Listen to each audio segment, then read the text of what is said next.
하나님의 말씀은 이사야서 1장 18절에서 20절 말씀입니다. 구약성경 968페이지 이사야서 1장 18절에서 20절 교독하시겠습니다. 여호와께서 말씀하시되 오라 우리가 서로 변론하자. 너희의 죄가 주홍 같을지라도 눈과 같이 희어질 것이요 진홍같이 붉을지라도 양털같이 희게 되리라.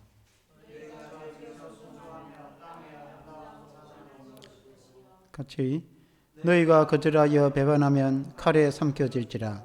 여호와의 입의 말씀이니라. 아멘. 할렐루야. 오라 우리가 변론하자라는 제목으로 말씀을 드리겠습니다. 우리가 다음 주 이웃 초청 축제인데 우리가 친구들이나 이웃을 이제 초청을 하게 됩니다. 선물도 준비되어 있고 식사도 준비되어 있는데 많은 친구들을 이제 데려오기만 하면 되는 줄로 믿습니다. 여기 보니까 하나님이 그 땅 백성들을 부르시면서 오라 우리가 서로 변론하자 오라고 요청을 하고 있습니다. 그때 이제 구약의 이사야 시대에 이스라엘 백성들은 하나님을 떠나 있었습니다. 많은 경우에 대부분이 이스라엘 백성들이 하나님을 떠나 있어서 하나님을 잘 경외치 않는 그런 이제 시대였습니다. 다는 아닌데 그래서 하나님을 떠나 있는 그 백성들을 주께로 돌아오라고 주님이 이렇게 간절히 요청을 하고 있습니다. 그래서 한번 변론을 해보자.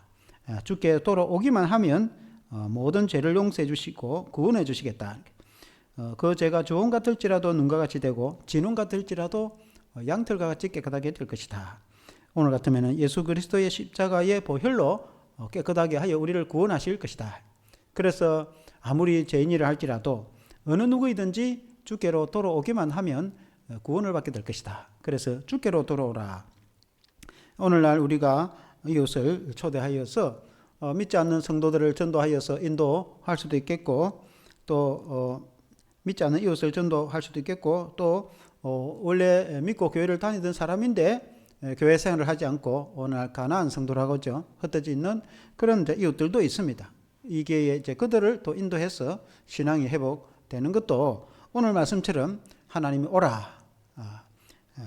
우리 하나님이 부르시는 이게 응하는 또 우리가 초청하는 성도 되기를 주의 이름으로 축원합니다. 첫째는 주께로 돌아오라. 이렇게 주님이 간절히 요청을 하고 있습니다. 이사야 1장 18절 오늘 읽은 말씀을 한 번 더 같이 읽어보겠습니다. 시작. 여호와께서 말씀하시되 오라 우리가 서로 변론하자. 너희의 죄가 주홍 같을지라도 눈과 같이 희어질 것이요 진홍같이 붉을지라도 양털같이 희게 되리라. 하나님께서 이스라엘 백성들에게 외치기를 오라 우리가 서로 변론하자. 그렇게 이제 오라고 외칩니다. 한번 대화를 해보자는 것입니다. 한번 논쟁을 해보자는 것입니다. 하나님 말씀하시기를 내가 틀린 것이 어디 있느냐. 하나님께서 천지를 창조하시고 하나님께서 이스라엘 백성들을 선택하시고 하나님께서 이스라엘 백성들을 출애굽시켜서 가나안 땅에 복을 주셔서 그 젖과 꿀이 흐르는 땅에서 살게 하여 거니와 하나님께서 그 땅에 복을 주셨는데 그 땅에 백성들이 오랫동안 살다가 그들이 신앙을 잃어버리고 하나님을 떠나 있으니 그래도 하나님은 그들에 대한 사랑을 잊지 않고 불러서 또 그리고 돌아오기만 하면 깨끗하게 흰 눈과 같이 양털같이 깨끗하게 해주실 터이니 그리고 돌아오라. 그러니까 하나님의 말씀에는 참 틀림이 없고 진실되고 그렇게 한 거죠. 그래서 누구든지 이제 하나님께로 돌아오라. 그렇게 이제 외치고 있는 말씀을 보게 되는 것입니다. 오늘날에도 예수님을 믿지 않는 우리의 이웃이나 이 세상 사람들도 누구든지 하나님께 돌아오기만 하면 그들이 예수님을 믿기만 하면은 그들의 그 많은 모든 죄가 예수님의 피로 깨끗하게 되어서 하나님의 자녀가 되고 구원을 얻을 뿐만 아니라 또 믿는 성도, 가난한 성도, 예수를 믿지만 믿음 생활하지 않는 성도들도 그들이 회개하고 주께 돌아오기만 하면 하나님께서는 그 모든 죄를 다 용서해 주시고 흰 눈과 같이 양털같이 깨끗하게 해서 하나님의 백성으로 새롭게 하나님께서 해 주실 줄로 믿습니다. 그래서 하나님께로 돌아오기만 하면 되는 것입니다. 오늘 이제 이 이사야서 이 말씀은 기원전 700년 정도 경에 기록된 말씀인데 이사야 1장 1절 말씀대로 보면 유다 왕 우시아와 요담과 아하스와 히스기야 시대에 아모스의 아들 이사야가 유다와 예루살렘에 관하여 본 계시라. 그렇게 말씀했습니다. 그래서 그 시대를 보면 우시아 그리고 요담, 아하스, 히스기야, 주로 이제 아하스와 히스기야 시대에 이사야가 활동을 많이 하는 것을 보게 되어집니다. 그 시대에 보면 남북이 이제 나누어져 가지고 우리가 알다시피 기원전 BC 722년에 북이스라엘이 아술에 의해서 멸망을 당해서 히스기야 왕 시대에 때입니다. 남유다 히스기야 시대, 그 시대에 아하스와 히스기야 그 시대에 북이스라엘이 멸망을 당하고, 그러나 남유다는 아직까지는 건재하고 있었습니다. 물론 이제 북이스라엘은 하나님 말씀을 거역하고 우상 숭배하고 범죄함으로 하나님께서 아수르에 의해서 하나님께서 그 이 북이스라엘이 멸망을 당하도록 허락을 하셨지만은, 그러나 남유다는 아직까지 믿음이 남아 있었고 나라가 멸망할 정도는 아니었습니다. 그러나 많은 경우에 이스라엘 백성들이 하나님을 경건하게 섬기지 못하고 하나님을 떠나 있는 그런 어려운, 신앙적으로 어려운 그런 형편이었습니다. 그래서 1장 2절에도 보면 이런 말씀이 있습니다. 하늘이여 들으라, 땅이여 귀를 기울이라. 여호와께서 말씀하시기를 내가 자식을 양육하였거늘 그들이 나를 거역하였도다. 부모가 자녀를 양육하였는데 자녀가 부모에 대한 전혀 감사하는 마음도 없고 부모를 찾아오지도 않고 자녀가 부모를 잊어버리고 떠나서 부모를 공경하지 않으면 어떻게 되겠나. 그와 같이 하나님께서 이스라엘 백성들을 자녀와 같이 삼으시고 또 그들을 양육하셨는데 그 은혜를 다 잊어버리고 하나님을 기억지도 않는 이스라엘 백성들을 보고 세상의 이치도 그런데 어떻게 하나님의 은혜를 기억하지 않느냐라고 이제 말씀하고 있는 걸 보게 되집니다. 그래서 나라에 많은 재앙이 생깁니다. 북쪽에 이제 아하스 왕 시대 때에 북쪽 그 베가 왕 북이스라엘과 그리고 아람 왕 르신이 연합을 하여서 남유다를 이제 공격을 하게 됩니다. 한 나라를 이제 대적하기도 쉽지 않은데 북쪽에 북이스라엘과 아람과 두 나라가 연합해서 남유다를 공격하니까 아하스 왕 때에 얼마나 아하스가 힘든지 참 겁이 나고 두렵고 나라가 망할지 참 풍전등하에 사시나무 떨듯이 떨니까 하나님께서 선지자 이사야를 통해서 주신 말씀이 저 두 부지깽이 때문에 두려워하지 말라. 하나님께서 두 부지깽이 말합니다. 부지깽이는 우리가 어릴 때에 부엌에서 시골말로 부석이라죠. 부엌에서 불 뗄 때에 부엌에 그 나무 또 쇠 막대기로 하는 경우도 있지만 대개 나무 막대기로 이렇게 이제 나무를 집어넣어 불을 때우다가 그러면 그 이제 나무 막대기도 불이 붙어 가지고 반쯤 타 가지고 그래 사용하다가 결국 부엌에 불 타는데 집 던져 버립니다. 그러면 나무 막대기도 다 타버립니다.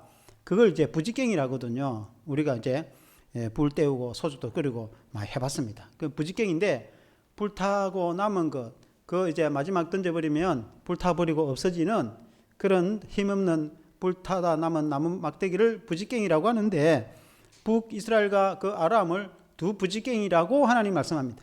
하나님 앞에서는 마치 불탄 부지깽이 같은 저 두 나라를 하나님께서 내가 멸망을 시켜버릴 것이다. 불과 몇 년 안 가서 저 나라 자체가 존재 자체가 사라져 버릴 것이다.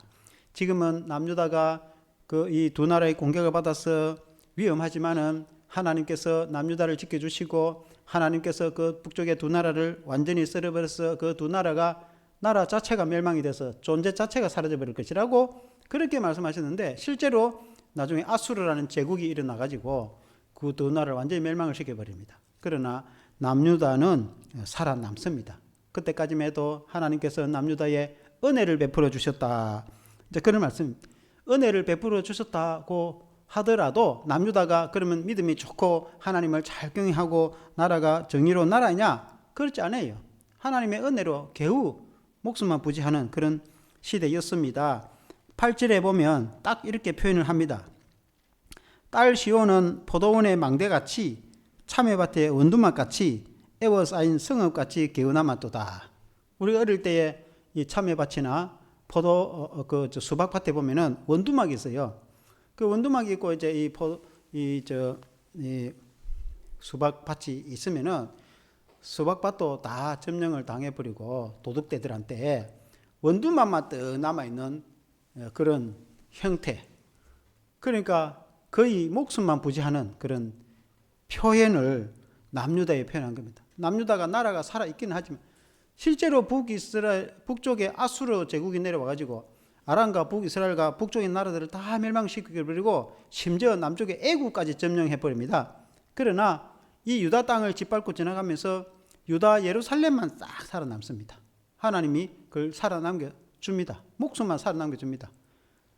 그래서 이 아수르 제국이 애국까지 진군하면서 유다를 살려준 건 하나님의 은혜가 아니면 설명이 안 되는 거죠. 거대한 제국이 유다 예루살렘 그 자그마한 성읍을 남겨둔 것은 하나님이 보호해 주셨다. 그만큼 하나님이 아직까지는 은혜를 주고 있다. 이사야 시대만 해도. 그래서 이런 상태이니 하나님께로 돌아오라. 이제 더 이상 하나님을 떠나 있지 않고 백성들이 하나님께 돌아오라 하는 말씀이 이제 이사야 말씀이거든요. 9절에도 보면은 만군의 여호와께서 우리를 위하여 생존자를 조금 남겨두지 아니하였다면 우리가 소돔 같고 고모라 같다 저리로다. 그러니까 나라가 부패하고 죄악이 가득 차서 마치 소돔 고모라 같이 멸망을 당할 그런 갈 때까지 가고 있는 나라였지만은 하나님의 은혜로 보호를 받아서 비록 북이스라엘도 멸망을 당하지만은 남유다가 건재하는 그런 이제 여러분 이해가 좀 되시죠? 그래서 이대로 계속하면 남유다도 그렇게 오래 가지는 못한다. 그러니까 아직 생명이 있을 때에 하나님께로 돌아와라. 그렇게 이제 하나님을 떠나 있는 이스라엘 백성들에게 이사야 선지자가 외치고 있는 모습을 이렇게 볼 수 있습니다. 그래서 그 비유를 이제 5장에 보면은 포도나무 비유로 이렇게 설명을 하고 있습니다. 하나님께서 비유로 말씀하시기를 이사야가 이제 그 말씀을 전하는 거예요. 어떤 사람이 포도원을 이제 가꾸었다는 거예요. 동산을 다 그게 이제 가꾸어 가지고 땅을 깊이 파고 그리고 거기에 이제 흙을 부드럽게 해서 그 이제 거름을 주 가지고 그리고 얼마나 기름진 땅을 만들어서 그리고는 이제 산 울타리를 쫙 만들고 그리고는 이제 땅을 부드럽게 하고 그리고 최극 상품 최고 좋은 포도나무를 그 이제 심은 겁니다. 그래서 이제 포도나무가 자랐으면 그 포도나무가 얼마나 땅이 기름지고 좋고 거름도 많이 해서 흙을 북돋워 가지고 물도 주고 동산을 만들었으면은 이 또 제품 자체가 포도나무 자체가 좋은 포도나무이기 때문에 그 상품의 최고의 포도 열매를 맺어야 되는데 먹지도 못하는 덜 포도 열매를 맺게 된 겁니다. 어떻게 이럴 수가 있느냐 하는 거예요. 어떻게 세상에 땅이 안 좋은 것도 아니고 포도나무가 안 좋은 것도 아니고 포도원지기가 이렇게 좋은 그 상품 포도나무를 심었는데 어떻게 좋은 포도 열매를 맺지 않고 먹지도 못하는 아주 조그만 애가 땡글땡글하이 이 덜 포도나무 이런 거는 먹지도 못합니다. 그래 이제 덜 포도나무 열매가 맺히냐? 그 이스라엘 백성들 향한 하나님께서 이스라엘 나라를 건설할 때에 영광스럽고 아름다운 나라를 가나안 땅에 하나님께서 건설하시고 그 기름진 땅에 살게 하시고 그리고는 하나님께서 그 이스라엘 땅에 복을 주셔서 하나님께서 기대를 하였는데 그 땅 백성들이 하나님을 경외하고 믿음으로 신앙의 아름다운 좋은 열매를 거둘 줄 알았는데 하나님을 거역하고 불순종하고 죄악이 가득하고 온갖 폐악이 가득한 그런 예루살렘과 유다 도시가 되었어요. 하나님이 한탄을 하고 있다. 그런 말씀을 비유로 하신 말씀인 겁니다. 오늘날 우리가 이 땅 백성들을 볼 때에 하나님께서 이렇게 좋은 세상을 만들고 맑은 공기와 햇빛과 물과 좋은 물 그리고 온 세상이 사람이 살만하게 이런 아름다운 좋은 세상을 만들어줬음에도 불구하고 그 하나님에 대해서는 까마득히 믿음이 없으니까 다 잊어버리고 하나님께 예배하기는커녕 하나님을 믿지 않고 우상을 숭배하고 죄악이 가득한 그 세상은 말할 것도 없고 믿는 사람들도 오늘날은 많은 경우에 교회를 떠나고 신앙생활 잘 하지도 않고 그래서 오늘 같은 경우에 얼마나 하나님이 마음 아파하시겠는가. 그러나 우리가 이 땅 백성들을 주께로 돌이켜갖고 구원받을 때가 이때라. 그래도 지금이라도 주께로 돌아와서 예수님을 믿으면 구원을 받을 것이고 믿음이 회복되면 구원을 받을 것이고 지금이라도 주께로 돌아오라고 외치는 이사야 말씀처럼 오늘날의 이 시대에도 지금이라도 주님께로 돌아오기만 하면 교회로 와서 예수님을 믿기만 하면 다 구원받고 은혜 받는 거 아니겠습니까? 하나님의 창대한 복을 받는 거 아니겠습니까? 그 하나님의 마음이 아니겠습니까? 우리가 하나님의 마음을 품고 우리가 전도를 하고 그렇게 하는 줄로 믿습니다. 두 번째는 너희 죄가 진홍같이 붉을지라도 흰눈같이 되리라 그렇게 말씀했습니다. 1장 18절에 우리 한 번 더 읽어보겠습니다. 1장 18절 시작. 여호와께서 말씀하시되 오라 우리가 서로 변론하자. 너희의 죄가 주홍 같을지라도 눈과 같이 희어질 것이요 진홍같이 붉을지라도 양털같이 희게 되리라. 그러니까 하나님을 떠나 있는 이스라엘 백성들이 온갖 죄로 가득 차 있지만은 그 죄가 진홍같이 붉고 주홍같이 붉을지라도 하나님께로 돌아오서 회개하고 주께로 돌아오기만 하면은 그들의 죄가 깨끗하게 돼서 흰 눈과 같이 깨끗하게 될 것이고 양털같이 희게 될 것이다. 그런 말씀이죠. 그 말씀이 조금 전에 말씀드렸다시피 오늘날 신약 시대에 비유한다면은 누구든지 예수님께로 오기만 하면은 예수님의 그 십자가에 흘리신 보혈로 우리를 깨끗하게 해서 흰 눈과 같이 깨끗하게 했고 주 안에 누구든지 거룩한 하나님의 백성이 되고 누구든지 그 많은 죄가 다 사함을 받아서 흰 눈과 같이 깨끗하고 양털같이 희게 되고 천사와 같이 거룩한 하나님의 자녀가 다 되는 거 아니겠습니까? 그래서 주께로 돌아오기만 하면 되는 것이죠. 그래서 하나님께 돌아오라고 하는 것입니다. 그 시대에 무슨 문제가 그렇게 많아서 그 시대에 무슨 죄가 그렇게 많아서 이렇게까지 하나님 말씀하시는가? 여러분 이제 1장에 보면은 이사야서 1장에 보면은 이사야 전체 내용이 딱 축약이 되어 있어요. 이사야 21절에 보면은 이런 말씀이 있어요. 신실하던 성읍이 어찌하여 창기가 되었는고 정의가 거기에 충만하였고 공의가 그 가운데 거했더니 이제는 살인자들 뿐이로다. 그 하나님이 예루살렘 도성이 얼마나 영광스러운 도성입니까? 예루살렘이 하나님의 세운 공의의 성이요 그 아름다운 신실하던 하나님의 백성들이 사는 성읍 아닙니까? 근데 그 창기가 가득한 성읍이 되었다. 정의와 공의는 온데간데 없다.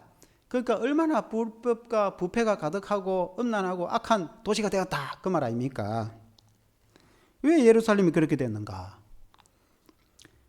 23절에도 보면 너의 고관들은 패역하여 도둑과 짝하며 다 뇌물을 사랑하며 예물을 구하며 고아를 위하여 시원하지 아니하며 과부의 송사를 수리하지 아니하는도다. 그 도시가 그렇게 되버린 하나님의 도성이 그렇게 되버린 겁니다. 그러니까 고관, 이 고위 관리들은 뇌물을 받아먹고 정치를 하고 도둑과 같이 동맹을 맺고 그리고 뭔가 손에 집어줘야 뭘 하고 고아와 과부를 돌아보지 않는다.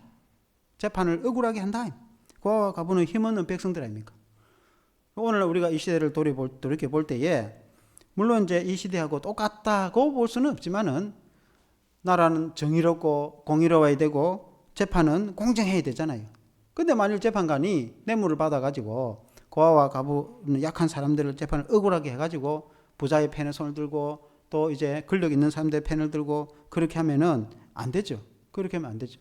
우리나라가 지금 꼭 그렇다는 건 아니지만은 그러나 많은 경우에 보면은 부패가 얼마나 심합니까?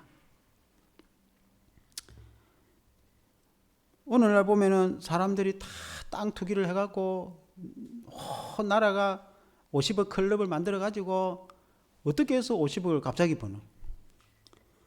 그러니까 지금 뉴스에 나오는 것들은 뭐 이게 뭐 불과 그냥 그걸 뭐라죠? 일부지, 극히 일부지. 얼마나 투기가 심하고 이루 말할 수가 없는 거죠.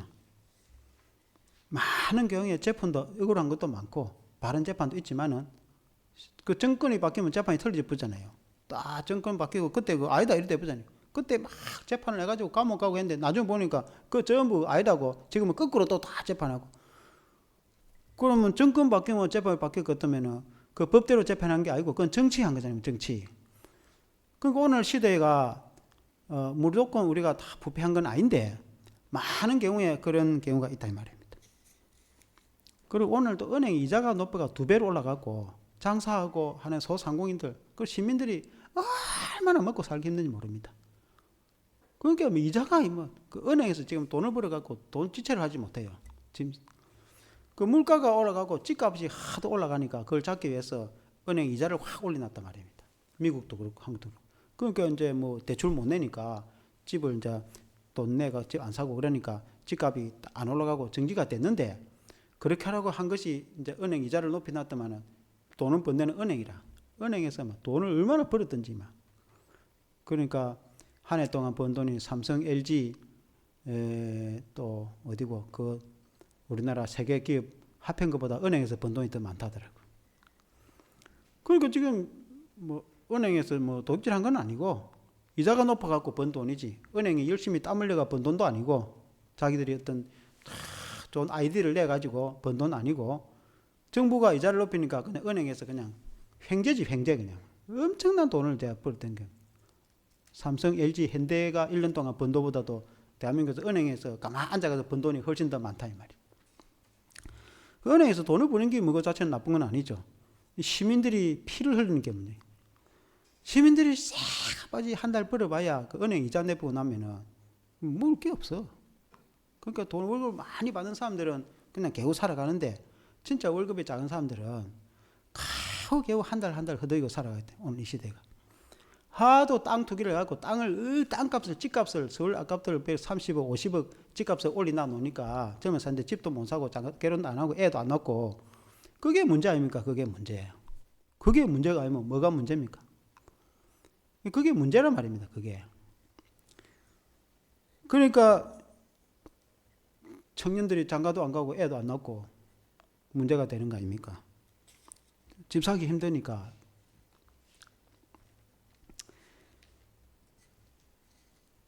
어째 이래 됐군요. 나라가 어떻게 이렇게 됐느냐. 그 예루살렘의 이스라엘 같은 경우에도 그 하나님이 세운 도성으로 의롭고 공의롭고 복된 나라가 부패가 가득하고 뇌물이 가득하고 그래서 25절에 내가 또 내 손을 내게 돌려 너의 찌꺼기를 제물로 씻듯이 녹여 청결하게 하며 너의 혼자물을 다 제하여 버리고 하나님께서 정결하게 할 거다. 하나님께서 강제로 정결하게 할 거다. 26절에 보니까 내가 너의 재판들을 처음과 같이 너의 모사들을 본래와 같이 회복할 것이라 그리한 후에야 너가 의의 성읍이라 신실한 고리라 불리리라 하시나니 하나님께서 이 도시를 정결하게 할 거다. 그것은 하나님께서 이 민족이 쳐들어와서 다시 말하면 이제 아수르죠. 이 이제 북이스라엘과 아람 다음에 일어난 아수르 제국이 일어나 가지고 이제 북이스라엘은 멸망이 이미 당해버렸고 남유다를 공격합니다. 그 남유다를 예루살렘 성을 에워싸 가지고 있으니까 히스기야 왕 때에 얼마나 아수르는 대제국입니다. 바벨론 앞에 아시리아라는 세계 역사상 거대한 제국입니다. 그 제국이 와서 자그마한 예루살렘 이게 게임이 됩니까? 그러니까 히스기야가 뭐 나라가 망할 지경이니까 얼마나 두려운지 이사야 선지자 보고 하나님께 기도해 달라고 요청하고 그 선전 포고문을 하나님의 성전에 가져와서 하나님 이 이방 나라가 이렇게 공격하고 있습니다. 그 아수르가 와서 어느 나라 어느 신이 아수르 제국의 군대를 막은 나라와 신이 있느냐. 그러니까 북방의 나라들이 다 멸망을 당했어요. 예루살렘 도성이라고 살아남겠냐? 너희의 의지하는 하나님이라고 너를 구해주겠느냐? 세상의 신들도 못 구해줬다. 그래가지고 해서 하나님께서 이제 가만두지 않습니다. 그 아수르에 의해서 얼마나 이제 사시나무 떨듯이 떨며 히스기야가 그래도 하나님께 기도하고 그래도 신앙의 끄트머리 남아 있었어요. 그래도 하나님의 성전에서 선전 복음을 가져와서 저 우상 숭배자 악한 이방신을 섬기는 저 나라가 하나님을 경외하는 이 땅 백성들을 향해서 이렇게 포악하게 선전 복음을 하는데 하나님 살아계시니까 도와달라고 성전에서 기도하니까 하나님께서 이사야 선지자를 통해서 답을 주기를 내가 저 아수르 왕을 그 코에 갈고리를 깨어가지고 고토로 돌아가게 만들 것이다. 그러니까 이 아수르 왕이 갑자기 한 전쟁 소식을 들었는데 고향으로 돌아가야 된다는 거예요. 그래서 군대를 돌이켜가지고 이 예루살렘에 화살 쏘보지도 못하고 군대를 돌이켜가지고 돌아갑니다. 그리고는 이제 그 하나님의 사자가 많은 군대를 또 죽이기도 하고 그리고 이제 돌아가서 그 왕자에 의해서 그 왕이 아수르 죽임을 당합니다. 그 자기 신전에서 제사할 때 죽임을 당하고 결국 이제 다른 아들이 왕이 되는데 하나님께서 한 영을 보내가지고 아수르 왕이 돌아가게 이제 만들었어요. 하나님께서 구원해 주셨습니다. 그때까지만 해도 하나님이 유다를 지키고 보호하고 있었어요.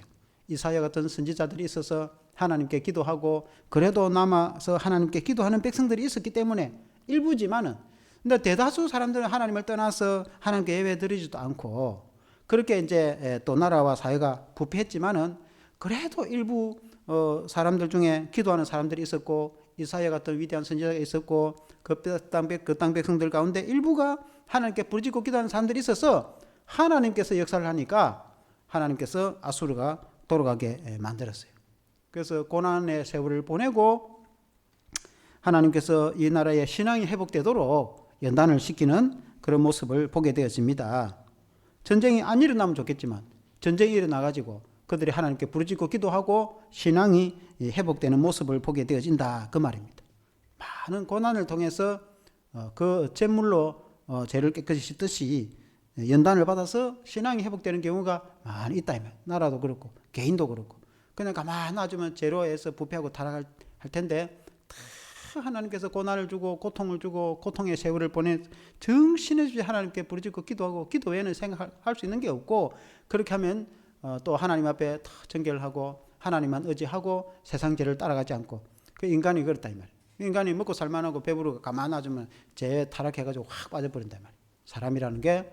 그러나 도저히 살아갈 방향도 안 보이고 하나님 의지하고 하나님 한 분밖에 의지할 수가 없고 하나님께 기도하고 그러면 오직 하나님 한 분 붙잡고 따라가기 때문에 죄를 짓지 않고 살아가게 되는데 그게 인간이라는 거죠. 인간인 거예요. 그래서 이제 하나님께서 유다를 향하여서 연단을 시키는데 그래서 이제 돌아오라. 하나님께 돌아오라. 조금 전에까지는 사회적 국가적 문제가 그렇다고 하면 종교적 신앙의 문제는 어땠느냐. 11절에 보면 여호와께서 말씀하시되 너희의 무수한 재물이 내게 무엇이 유익하뇨. 나는 수양의 번제와 살진 짐승의 기름에 배불렀고 나는 수송아지나 어린 양이나 순념새의 피를 기뻐하지 아니하노라. 그 말은 수많은 이제 제사를 제물을 하나님께 드리는데 그 하나도 기뻐하지 않는다. 그들 하나님께 예배를 드리고 있는 거예요. 그 히스기야 시대만 해도 하나님께 제사를 드리지만 하나님 그 제사 기뻐하지 않는다. 왜 기뻐하지 않느냐? 왜 그렇습니까? 12절에 보니까 너희가 내 앞에 보이려 오니 이것을 누가 너희에게 요구하였느냐? 내 마당만 밟아보니라. 그러니까 종교 생활을 해서 하나님께 제사를 드리고 많은 송아지를 잡고 또 양과 염소를 잡아서 제물을 드리고 제사를 드리지만은 너희는 내 마당만 밟는 것밖에 없다. 그 말은 몸은 교회에 와가지고 하나님께 예배를 드리는데 진실하지 못한 거예요. 그때 사람들이 그렇게 한 겁니다. 그러니까 하나님께 성전에 가서 제물을 드리고 하나님께 예배를 드리고 있지만은 그냥 그건 종교적 행식이고 그 마음의 중심에 하나님을 경외하고 하나님 사랑 마음이 하나도 없어요. 그러니까 그 마음은 딱 예수님 시대의 서기관과 바리새인들 같은 사람들이었어요. 13절에 보면은 헛된 제물을 다시 가져오지 말라. 분향은 내가 가증히 여기는 바요. 월삭과 안식일과 대회로 모이는 것도 그러하니 성회와 아울러 악을 행하는 것을 내가 견디지 못하겠노라. 그러니까 하나님이 가장 기뻐하는 것이 하나님께 제사 드리는 것인데 하나님께서는 제사 드리는 것을 견디지 못하겠다니까. 왜 그렇게 하나님 말씀합니까? 제사를 좀 제발 좀 안 드리면 좋겠다. 성전문을 좀 닫았으면 좋겠다. 그렇게 말합니다. 이사야서 보면은 그 말은 이제 마음의 중심에 하나님 사랑하는 마음은 하나도 없고 하나님을 안 믿는 거죠. 맞으면은. 근데 몸만 와가지고 제사를 계속 드리니까 하나님께서 그걸 견디지 못하겠다는 거예요. 하나님 제사는 받아야 되는데 실제 그 속 마음은 없고 그러니까 그 마음을 그걸 하나님께서는 이 제사를 받아야 되느냐 그런 의미입니다. 그러니까 예수님 공생의 시절에 서기관과 바리새인들이 그렇게 한 겁니다. 예수님 공생의 시절에도 제사를 드렸거든요. 수많은 소나 양을 잡아가 제물로 제사를 드리지만은 그들 속으로는 하나님을 믿지도 않았어요. 그게 바리새인들 아닙니까? 만일 그들이 하나님을 믿은 것 같으면은 하나님이 보낸 예수님을 믿었겠죠. 하나님 아버지께서 그 아들 예수 그리스도를 보내서 죄를 용서하고 구원을 베풀려고 구원자를 보냈는데 아버지께서 보낸 아들을 쳐서 십자가에 못을 박아서 죽게 만드는 거는 그거는 아버지를 거역하는 거잖아요. 그러니까 그 속에 하나님 믿는 마음이 하나도 없는 거예요. 그런데 수많은 제사를 드렸단 말입니다. 많은 제물을 드리고 하나님께 기도하고 제사를 드렸다. 그러니까 하나님 뭐라고 말했습니까? 예수님이 말씀하셨죠. 전부 거짓말이에요. 하나님께 예배 드리는 거 전부 거짓말인 거예요. 서기관과 바리새인들을 보고 예수님이 강력하게 책망했잖아요. 그러니까 이사야 이 말씀에 이 딱 상황이 예수님 공생의 시절에 서기관과 바리새인들의 예배드리는 딱 그런 수준 비슷했다 그 말입니다. 그 하나님이 기뻐하시겠습니까? 만일 오늘날 근데 우리가 그렇게 해서는 안 되겠죠. 오늘 우리가 교회 와서 예배를 드리는데 우리는 당연히 마땅히 하나님께 진실된 마음으로 좀 부족하지만은 우리가 하나님 앞에 진실된 마음으로 공경하고 예배를 드리고 또 예물도 또 우리의 정성도 우리가 여러 가지 하나님 앞에 좀 미약하고 또 교회도 자만하고 부족하지만은 그러나 우리의 마음 중심만큼은 정말 날 구원해준 예수님을 사랑하고 그리고 하나님을 정말 사랑하고 성령을 의지하고 하나님께 예배를 드리는 마음이 진실되고 찬송과 기도가 예배가 진실되고 하나님 그거 기뻐하시겠죠. 당연히 그렇게 해야 되는 거 아니겠습니까? 근데 만일에 교회 와가지고 예배를 드리는데 하나님께 예배 드리는 마음은 전혀 없고 하나님에 대한 관심은 전혀 없고 그냥 몸만 앉아가지고 그냥 왔다 갔다 예배만 드리는데 그 예배는 또 계속 드려도 계속 예배 드리는데 예수도 안 믿어. 물어보면은 자세히 물어보면은 예수가 누군지도 몰라. 그럼 그 예배가 뭔 필요 있어요 그러면? 예수도 안 믿는 예배를 그 필요 있습니까? 천국도 못 가는 예배를 구원도 못 받는데 그 예배 드리면 뭐 할 겁니까? 그러니까 이제 교회 와가지고 계속 예배는 드리는데 믿음도 없어. 그럼 삶이 바르고 거룩하냐? 그것도 아니라 세상에 나가면 온갖 죄를 다 짓고 세상 사람들하고 똑같아. 그러면 그 예배가 무슨 의미가? 여러분이 생각하면 무슨 생각합니까? 하나님이 그걸 뭐라고 말씀했어요? 그런 예배는 그 필요가 없는 거죠. 그냥 교회 왔다가 갈 뿐이지 마당만 밟는 거지. 그거 안 필요가 없는 거예요. 그러니까 이사야 시대에 그렇게 했단 말입니다. 예수님 공생의 시대도 그렇게 하지 마라. 그렇게 하지 마라. 그 말 알겠습니까? 그러니까 이제 그 예배 드리는 성도를 보고 마음을 돌이키라. 그런 외식된 행동하지 말고 진실된 마음으로 하나님께 돌아오라. 이게 교회 안에 탕자죠. 오늘 같으면 우리가 누가복음 15장에 보면은 탕자가 있잖아요. 온갖 세상에 나가지고 아버지 재산 다 기생들하고 탕진해버리고 통회하고 회개하고 돌아오니까 큰아들이 뭐 때문에 저런 걸 받아주냐고 쫓아내버리지. 저런 것 때문에 지금 송아지 잡아갖고 지금 짠치합니까? 아버지한테 그렇게 떼들잖아요. 그러니까 그거는 집안에 있는 탕자라. 이 둘째 아들은 바깥에서 탕진하고 돌아온 탕자고 이 큰아들은 집안에 있는 탕자라. 계속해서 아버지와 같이 있고 예배를 드리지만은 하나님의 사랑이 그 속에 없다 이 말입니다. 하나님을 공경하는 진실된 마음이 그 속에 없는 거예요. 근데 아버지 옆에 붙어 있긴 있어. 교회를 떠나지는 않았어. 거의 집 안에 있는 탕자라. 교회는 다니는데 오늘 우리로 비유하자면 교회는 다니는데 몸은 교회 와 있는데 실제로 하나님을 사랑하거나 정말 예수님을 사랑하거나 그 마음은 아무것도 관심도 없어. 그냥 습관적으로 그냥 교회 다니는 거지. 그럼 예수님이 뭐라고 말씀하시겠습니까? 말라고 교회를 다니고 그래가지고 교회를 말라고 다니는지 이해가 안 되죠. 근데 그런 사람도 있어요. 그런 사람도. 우리 교회는 없겠죠. 우리 교회 성도들은 나는 없다고 생각하는데 그런 경우도 있다 이 말입니다. 그 이사야 시대에 때 그렇게 한 거예요. 그 마음을 고쳐 먹으라. 그 마음. 멀리 믿지 않는 사람들을 전도해가지고 돌아오는 것도 중요한데 교회에 와 있는 사람들을 두고 한 말입니다. 그 마음의 중심으로 고쳐 먹으라. 진실된 마음을 가지고 예수님을 진실되게 믿고 하나님께 예배 진실되게 드리고 신앙을 진실되게 가지라. 그런 의미도 되고요. 하나님께 돌아오라. 여호와께 돌아오라. 우리가 변론해보자. 하나님 하신 말씀은 그런 말씀. 교회 안에 있는 탕자들 보고 하나님 하신 말씀인 겁니다. 하나님께로 돌아오라. 그 말이죠. 14절에 보면은 내 마음이 너의 월삭과 정한 절기를 싫어하나니 그것이 내게 무거운 짐이라 내가 지기에 곤비하였다. 그러니까 이제 절기와 월삭 오늘 그게 이제 오늘 같으면 주일 예배, 그럼 추수감사절 예배, 그 하나님이 가장 기뻐하는 절기 아닙니까? 가장 하나님이 예배 받으시기를 좋아하는. 근데 그 제일 싫어한다는 거, 하나님 그걸 가장 싫어한다는 거. 왜 싫어하겠습니까? 거짓된 예배니까. 그러니까 이제 주일날 예배 드리면 오늘 같으면은 하나님이 그 예배 그래 잘 드렸지, 그럼 죄를 용서해주고 그러니까 이제 보냈다면. 그럼 세상 나가면 온갖 죄를 다 짓고 세상에 안 믿는 사람들하고 똑같이 이제 죄를 짓고 또 돌아다녀. 그럼 주일날 또 와. 그럼 주일날 와가지고 또 하나님 또 하나님께 예배를 드리고 또 그래가지고 또 십자가의 제사를 또 드리고 하나님의 죄를 또 용서해줘. 예배를 드렸으니까 깨끗하게 새롭게 해줘. 그럼 또 사회에 나가면은 또 온갖 죄를 다 짓고 또 사회생활을 하고 또 사회사람들은 똑같이 살아. 그럼 주일 되면 또 와. 하나님이 지쳤다는 거예요. 또 용서해주고 이제 하나님이 지쳤다. 근데 견디지를 못하겠다. 이사야 시대에 그랬대. 지금 그렇다는 뜻이 아니고 이사야 시대에 그랬대. 그 예수님 공생의 시대에 그렇게 했어요. 우리는 오늘 이 시대는 그렇게 하면 안 되죠. 그렇게 하면 안 돼요. 교회가 부패하면 그렇게 됩니다. 교회가 부패하면은 하나님께 대한 예배에 대한 전혀 관심이 없어요. 그러니까 막 교회 안에 온갖 정치나 온갖 그런 세속적인 거 그런 데만 관심이 있지. 정말 예수님을 내 목숨보다 사랑하고 정말 하나님의 찬양하고 예배드리고 그건 관심도 없어요.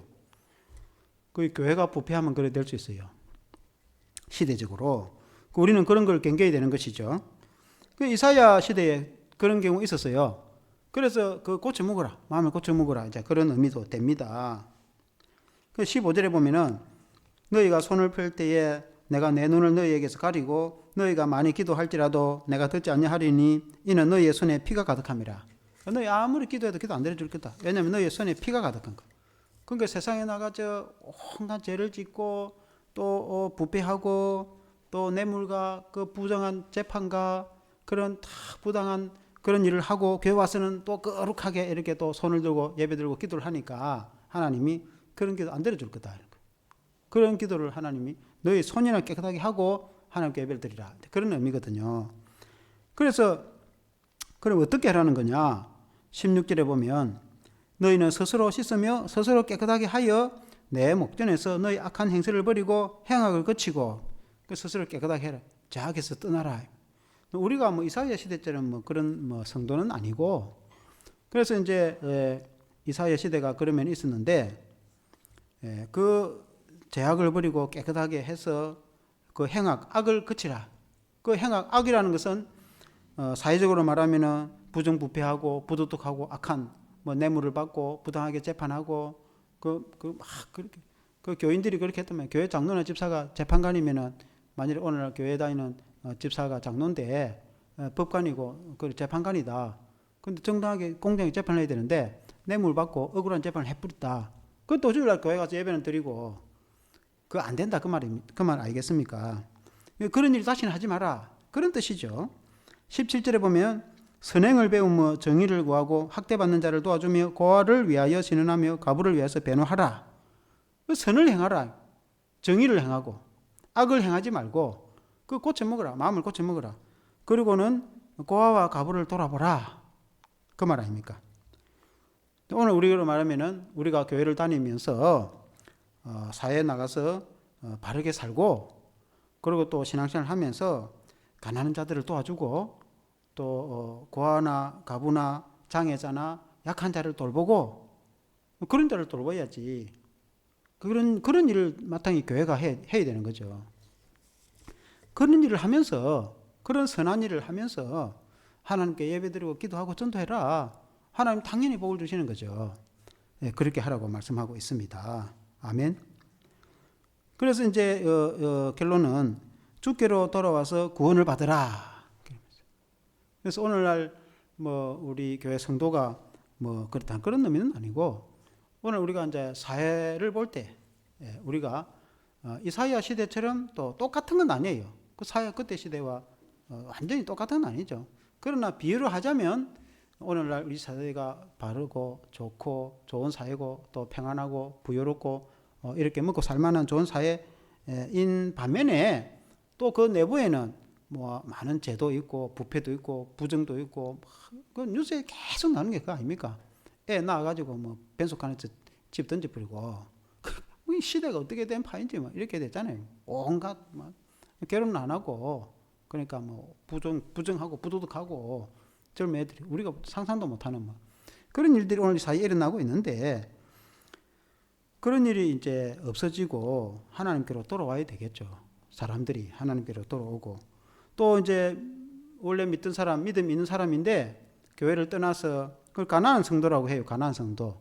가난한 성도라는 게 교회를 정하지도 않고 집에서 그래도 유튜브로 예배를 드리는 사람도 있지만은 이제는 뭐 그거마저도 안 해버리는 사람도 있고 가난한 성도는 그래도 혼자서 예배는 드려도 교회를 정해놓고 등록은 안 하지만 이 교회 가고 또 2주에 중요한 뭐 행사 있으면 이 교회 가고 오늘날에 그 가난한 성도에게 가나안 땅을 해서 광야를 가고 있는 이스라엘 백성들처럼 그냥 가고 있는 과정, 여정 중에 있는 거예요. 교회 등록도 안 하고 정하지도 않고 집에서 혼자 유튜브를 예배 드리거나 왔다 갔다 하고 그런 성도. 지금은 가나안 성도들이 엄청 많아요. 교회 등록도 안 하고 다니는 사람들이. 그 자기는 예수 믿고 교인이라고 생각해. 자기는 스스로. 교회 와가지고 믿음 생활하고 함께 기도하고 함께 연합하고 함께 신앙으로 양육하고 또 자기가 배우거나 자기가 배웠으면 다른 사람들에게 가르치거나 그 둘 중에 하나는 해야지. 그러니까 이제 그렇게 교회 생활을 해야 되는데 그렇게 하지 않고 혼자서 그냥 이렇게 뭐 등록도 안 하고 돌아다닌단 말이에요. 그러면 이제 이 모닥불에 여러 가지 나무가 모여 있어 같이 있으면은 불이 뜨겁게 살아나지만은 모닥불에 막대기 하나 떨어져 나가면은 그 당장 꺼지기 쉽지 그 혼자 살아남겠어요? 꺼져버리지. 그 신앙마저 꺼져버리는 거예요. 그러니까 가난한 성도는 쉽지가 않아요. 함께 연합해가지고 같이 모여서 뜨겁게 기도해도 신앙을 잃어가는 파인데 성도는 모이고 기도하고 힘을 합치고 이래가지고 신앙이 자라야 되죠. 그러니까 가난한 성도들이 많아요. 우리가 이제 그들을 또 인도해가지고 양육을 해야 될 차원도 있고. 그리고 이제 세 번째는 우리 자신이 뭐 이사야 시대쯤 성도처럼 뭐 이렇게 악을 행하고 돌아다니고 뭐 그러지는 않지만 원래 인간이라는 게 다 부패성이 있고 죄악이 있으니까 가만히 놔주면 죄로 따라가 본단 말이에요. 다 똑같대. 사람이 어느 누구나 다 똑같아. 이사야 시대나 예수님 시대나 지금 시대나 다 똑같아. 사람이라는 가만히 놔주면 죄로 확 따라가 보는 습성이 있단 말이에요. 그러니까 이제 오직 우리는 하나님 붙잡고 그러니까 차라리 고난을 겪는 게 좀 나아요. 고난이 내게 유의되기는 말이에요. 사람이 고생의 떡을 먹고 고생의 세월을 보내고 고난을 보낸 사람은 그게 어떻게 참 살아도 저렇게 살고 이렇게 하는 사람도 있는데 어찌 보면 인생을 돌이켜보면 그게 훨씬 나은 인생입니다. 그것 때문에 타락을 안 하기 때문에 떵떵거리고 뭐 먹고 살만하고 뭐 아무 문제가 없다. 그러면 거의 타락하고 신앙까지도 잃어버릴 가능성이 거의 99%, 거의 99.9%입니다. 인간이라는 게 그걸 스스로 이겨내겠습니까?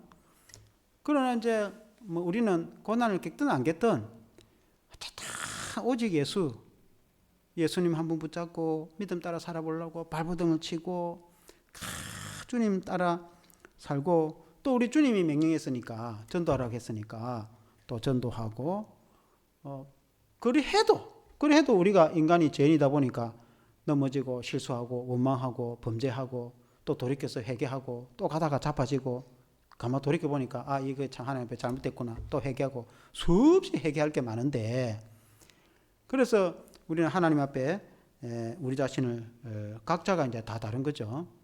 하나님 앞에 또 회개할 건 회개하고 감사할 건 감사하고 그래서 내 마음이 하나님을 떠나 있는 게 있다면은 하나님께로 돌이켜서 오직 하나님 중심 또 오직 예수 중심 오직 교회 중심 성경 중심 하나님 말씀 중심 그 신앙으로 돌이키는 것이 우리가 오늘 이 받아야 될 교훈이 아니겠습니까?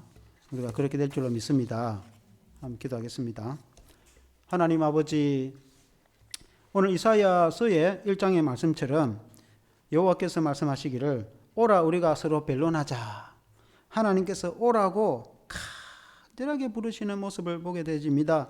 하나님의 그 부르짖는 외침을 우리가 그 음성을 듣게 되어집니다. 하나님 아버지 오늘날 믿지 않는 불신자들을 향해서 하나님께로 돌아오라. 하나님께 돌아오기만 하면 그들이 예수님을 믿기만 하면 그 모든 죄가 사함을 받아서 구원을 받아서 영생을 얻게 될 것인데 하나님 아버지 하나님은 지금도 오라고 이 세상 사람들을 향해서 손짓을 하고 부르시고 있는데 하나님께서는 우리를 사용하여서 그들을 불러 모아 구원하시기를 원하시는 분이 우리 하나님이신 줄 믿습니다. 하나님 아버지 또한 가나안 성도들처럼 하나님을 떠나서 믿음 생활하지 않는 그런 많은 성도들이 있습니다. 하나님 아버지 교회를 등록하지도 않고 정하지도 않고 하나님 아버지 스스로는 믿음이 있다고 하지만 그러나 진실된 믿음 생활보다는 하나님의 세상에서 마치 가나안 땅을 향해서 가고 있는 그 광야의 여정 가운데 있는 이스라엘 백성들처럼 땅에 정착하지 못하고 교회에 정착하지 못하고 뿌리 내리지 못하고 방황하는 많은 그런 성도들도 있습니다. 하나님 아버지 우리가 그들을 인도하여서 양육할 수 있도록 은혜를 베풀어 주시기를 원합니다. 하나님 아버지 또한 우리 안에 아버지 하나님의 가나안 성도와 같은 믿음은 없는지 하나님 우리 안에 우리의 마음 가운데 우리는 몸이 교회에 와서 하나님께 예배를 드리고 우리는 예수님을 믿고 하나님을 공경하고 우리는 하나님을 섬긴다고 하지만은 그러나 마음 한편의 한 구석에는 또 하나님을 떠나 우리가 세상 가운데 나아가려고 하고 하나님 말씀에 불순종하고 하나님보다는 세상 것을 좋아하고 하나님 말씀보다는 하나님 아버지 기도하기보다는 하나님의 인간적인 생각으로 세상을 향하고자 하는 그런 마음은 없는지 우리의 마음을 돌이켜서 우리가 하나님께로 향하고 오직 하나님 중심, 교회 중심, 성경 중심 우리가 예수 그리스도 중심으로 믿음 생활을 할 수 있도록 도와주시기를 원합니다. 하나님 아버지 원래 인간이 본성이 죄인의 본성이라 하나님 아버지 또 다 세상을 향하여 나가고자 하는 것이 인간의 본질인데 하나님께서 우리를 사랑하시고 불러 모아 주셨으니 우리는 오직 예수 그리스도를 믿음으로 주님 주시는 성령의 은혜로 하나님 말씀 중심으로 살아갈 수 있도록 우리를 붙들어 주시기를 원합니다. 하나님의 사랑의 줄로 우리를 붙들어 주시기를 원합니다. 우리를 근고해 주시기를 원합니다. 하나님이 지켜주시기를 원합니다. 예수님 이름으로 기도합니다. 아멘.